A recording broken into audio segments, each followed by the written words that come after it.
الرحمن الرحیم۔ جنرل باجوہ نے 35 صحافیوں کو بلایا، بریفنگ دی اور انہیں بتایا کہ ماضی میں ہم پر الزام تھا کہ سیاستدان تو ہندوستان سے تعلقات استوار کرنا چاہتے ہیں لیکن پاکستان کی فوج نہیں چھوڑ رہی۔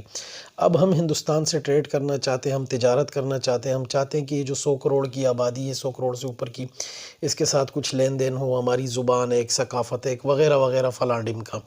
اور انہیں کہا، صحافیوں کو اعتماد میں لینے کا مقصد یہ ہے کہ وہ ایک میدان بنائیں، ایک فضا بنائیں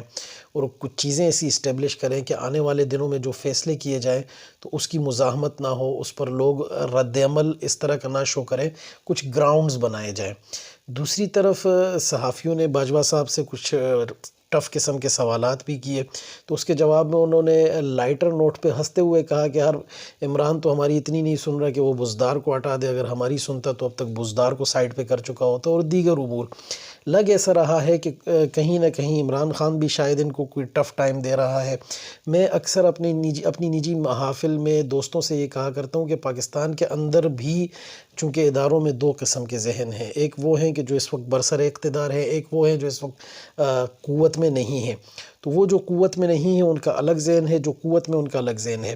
دوسری طرف یہ بھی افواہیں گردش میں ہیں کہ جنرل فیض حمید صاحب کی دبئی میں را کے اجیت اگروال صاحب سے ملاقات ہوئی ہے اور اس میں یہ طے ہوا ہے کہ ہم ماضی کی تمام چیزیں بھلا کر آگے بڑھ رہے ہیں، جس پر مولانا فضل الرحمن صاحب نے گزشتہ شب ایک اپنی جو گھر میں تقریب تھی ختم قرآن کی، اس میں بیان کرتے ہوئے واضح الفاظ میں کہا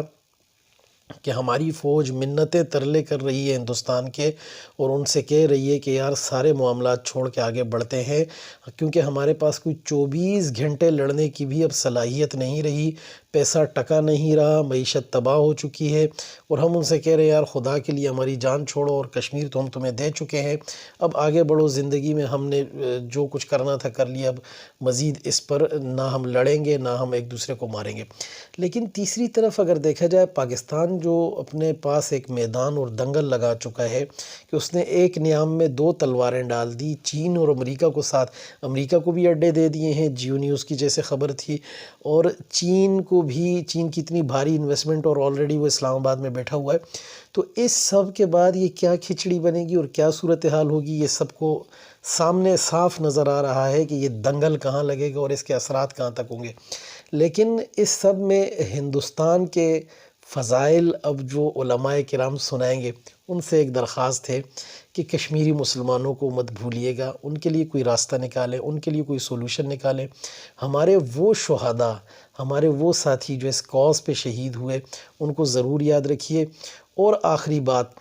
کہ آپ نے جماعت الدعوہ سے لے کر دیگر جتنی تنظیمیں ہیں بین کر دی کہ وہ پاکستان میں چندہ کرتی تھی، اور ان کو اب آپ دہشت گرد کہہ رہے ہیں، ٹیررسٹ آرگنائزیشنز کہہ رہے ہیں، یا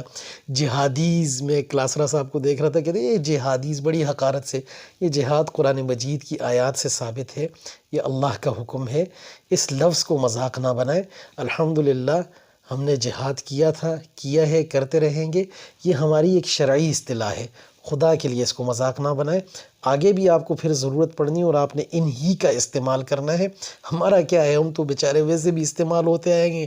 ہم لوگ اپنی نیتوں میں خالص ہوتے ہیں، لیکن آپ کو جب دوبارہ ضرورت پڑے گی آپ کے لیے مشکل پیش آئے گی، لہٰذا ایسے کتوں کو پٹا ڈال کر رکھیں۔ جزاک اللہ خیر۔